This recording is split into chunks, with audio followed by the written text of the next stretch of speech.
This is a water clock, or to give it its proper name, a clepsydra, which literally means water thief. These were used all around the ancient world as a means of measuring the passage of time. They were usually ceramic jars with a small hole in the bottom to allow the water to flow out. And they would have had markings on the side so you could read how much time had passed. Now, for our clock, let's say we want these markings to be evenly spaced, so the water level needs to fall at a constant rate. What shape does our clock need to be for this to work? I'll give you a hint.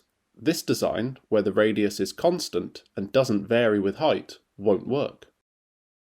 Instead, we need something more like one of these, where the radius changes. But which one's correct?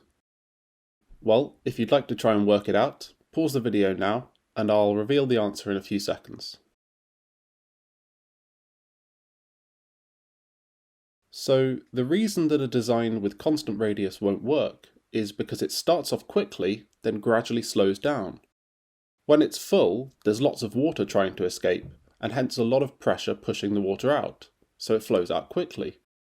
But when there's less water in the jar, there's less pressure, and so it flows out more slowly. We can work out exactly how the rate that the water flows out depends on the depth of the water with Torricelli's law. This is essentially just the conservation of energy, and it says that water flows out as if it had fallen from the level of the top of the water.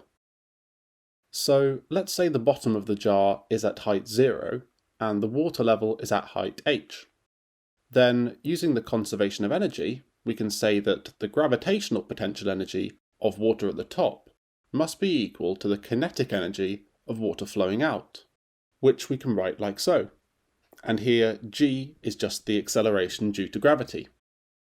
And we can cancel out the m and rearrange for v, and what we find is that v is equal to root 2gh. So the speed that water flows out is proportional to the square root of the depth of the water. Alternatively, if we imagine a drop of water at height h, which falls to height 0, we could work the speed of that out directly. We know it has acceleration minus g, and we can integrate that to find its velocity, minus gt, and its height, h minus gt squared over 2. Then we can find out how long it takes to reach height 0 by setting y to 0 and rearranging for t. Then plugging this back into the equation for the velocity, we get that v is minus root 2gh. And this has a minus sign because the velocity is going downwards, but this agrees with what we calculated before, which is good. So now we know how fast the water flows out. The only thing left is to link that with how fast the height of the water changes. Now we can write the total volume of water in the jar like this. It's the integral from height 0 to h of the cross-sectional area. And taking the time derivative of this, since a is constant in time, we have that dv by dt equals a, the cross-sectional area at height h, times dh by dt. And we specified at the beginning that we want dh by dt to be a constant, so that means a is proportional to dv by dt.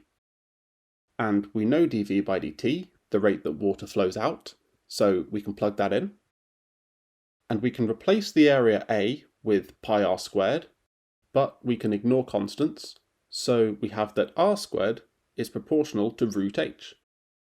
Then, taking the square root of both sides, r is proportional to the fourth root of h. And that's our final answer. So the shape of the jar will look like the graph of y equals x to the 4. If you managed to get that, very well done. That's all for this video. I hope you're having a good day and that you're as relaxed as my dog Thor is here. As always, if you'd like to see more videos like this, please subscribe, and if you have any suggestions for things you'd like to see in future videos, please leave me a comment. Thanks for watching, and I'll see you next time.